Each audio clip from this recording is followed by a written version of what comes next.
Shalom, damai sejahtera Allah Bapa, keselamatan Yesus Kristus dan penyertaan Roh Kudus kiranya turun atas kita sekalian. Bangga akan Injil. Roma 1 ayat 16-17. Pemberitaan Injil di Roma menjadi sesuatu yang sangat sulit dan menakutkan bagi orang-orang Kristen saat itu.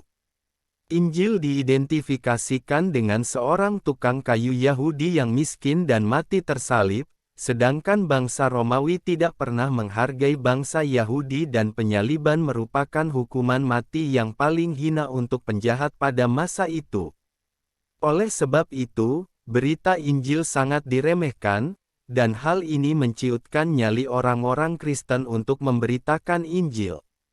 Melalui suratnya, Paulus mengingatkan dan menguatkan jemaat untuk tidak malu memberitakan Injil. Mengapa? Pertama, karena Injil adalah kekuatan Allah yang menyelamatkan. Roma 1 ayat 16. Orang Roma sangat sombong akan kelebihan mereka.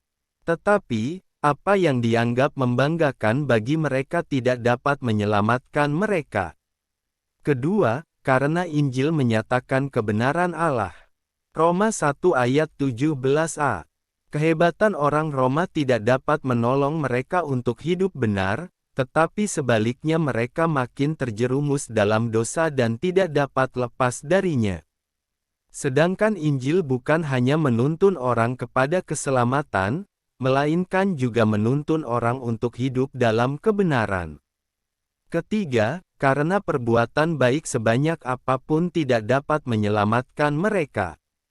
Hanya mereka yang beriman kepada Kristus yang adalah pusat pemberitaan Injil dapat hidup benar dan diselamatkan. Roma 1 ayat 17b. Betapa berharganya Injil sehingga kita tidak perlu malu untuk memberitakannya.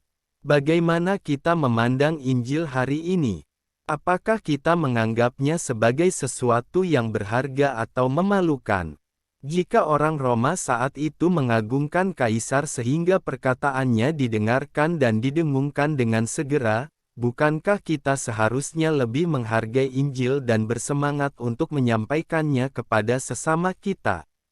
Sebab, perkataan yang kita dengar, baca, dan pelajari datang dari Tuhan dan lebih berkuasa dari pemimpin dunia ini. Perkataan Allah adalah benar dan memberikan hidup yang kekal. Oleh sebab itu, mari kita bersyukur untuk Injil yang telah kita terima dan tidak malu untuk memberitakannya. Tuhan Yesus memberkati.